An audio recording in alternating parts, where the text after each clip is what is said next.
What's the most embarrassing thing that has ever happened to you in public, and you had to pretend nothing was happening? Hey everyone, my name is Pedro, I'm 25 years old, and I live in Sao Paulo, this city that never sleeps and is always full of surprises. I work as a graphic designer, and honestly, the work-from-home life has given me a certain freedom to walk around more relaxed. But it was precisely this freedom that led to my most hilarious and embarrassing story. It was a rainy Monday, one of those days you just want to stay home in your pajamas. I had to go to the bank to sort some things out, so I threw on an old t-shirt, some shorts, and flip-flops. To complete the laid-back look, I grabbed an umbrella and headed out. I was focused on my podcast, walking fast to avoid getting too wet. I arrived at the bank, took my number, and sat down to wait.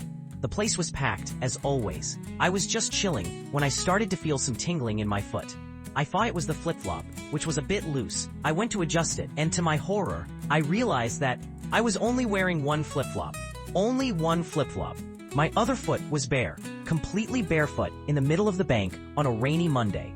My mind just froze. How did I leave the house like that? I must have put on one flip-flop, gotten distracted, and forgotten the other.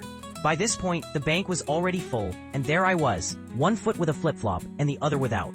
I discreetly looked around. Had anyone noticed? The lady next to me was reading the newspaper. The guy in front was on his phone. No one seemed to have caught my blunder. I decided the best strategy would be to pretend nothing was happening. I crossed my legs, with my bare foot well hidden behind the other, as if I were doing a super discreet stretching exercise. Every time someone passed by, I tightened my legs more.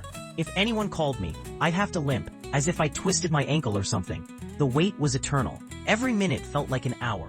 I was sweating cold, imagining the scene of having to get up and leave, limping, or worse, having to explain that I was a complete airhead who forgot to put on the second flip-flop. Finally, my number was called. I took a deep breath, preparing for the walk of shame. As I started to get up, the flip-flop on my shoed foot slipped off and fell. And to my luck, or bad luck, it landed right under the newspaper lady's chair. She looked at the flip-flop on the floor, then at my bare foot, then at my other foot, and burst out laughing. A laugh that echoed throughout the entire bank. "My young man, did you come with one foot at a time?" she said between laughs. I didn't know where to put my face. My only way out was to laugh along, a little awkwardly.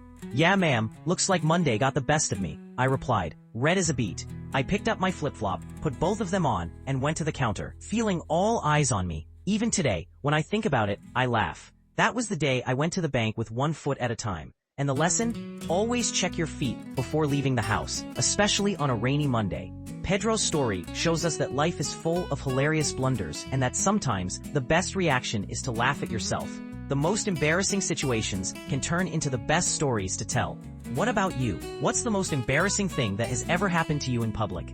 Did you manage to disguise it, or did someone catch you red-handed? Leave your answer in the comments. Subscribe to the channel for more crazy stories and give this video a like to help me get over my flip-flop trauma.